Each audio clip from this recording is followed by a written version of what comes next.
ನಮಸ್ತೆ ಕರುನಾಡ ಜನತೆ. ಇದೇನಪ್ಪ ಯಾವುದೋ ಹಳೆ ಮನೆ ತೋರಿಸ್ತಾನೆ ಅನ್ಕೋಬೇಡಿ. ಇದು ಮಿಲ್ಟ್ರಿ ಹೋಟೆಲ್ ಹೈವೇ ಅಂತ ಚಿಕ್ಕಮಂಗ್ಳೂರಲ್ಲಿ ಇರೋದು. ಮೂಡಿಗೆರೆಗೆ ಹೋಗೋ ರೋಡಲ್ಲಿ ಇರೋದು military hotel, highway military hotel ಅಂತ. ಸಾಮಾನ್ಯ ಕೇಳಿರ್ತೀರ, ತುಂಬಾ ಫೇಮಸ್ ಆಗಿದೆ, ತುಂಬಾ ಜನ ಬರ್ತಾರೆ. ಮಧ್ಯಾಹ್ನ 1 ಗಂಟೆಗೆ ಊಟ ಸಿಗುತ್ತೆ. ಬನ್ನಿ ಒಳಗಡೆ ಹೋಗೋಣ, ಹೇಗಿದೆ ನೋಡೋಣ. ನೋಡಿ, ಹೋಟೆಲ್ ಚಿಕ್ಕದಾದರೂ ಭಾಳ ನೀಟಾಗಿ ಇಟ್ಕೊಂಡಿದ್ದಾರೆ.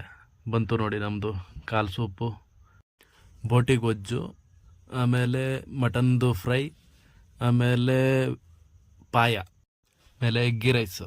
ತುಂಬಾ ಚೆನ್ನಾಗಿದೆ. ನಿಮ್ಮ ಹೆಸರು ಇವರು? ರಾಜೀವ್ ಅಂತ. ರಾಜೀವ್.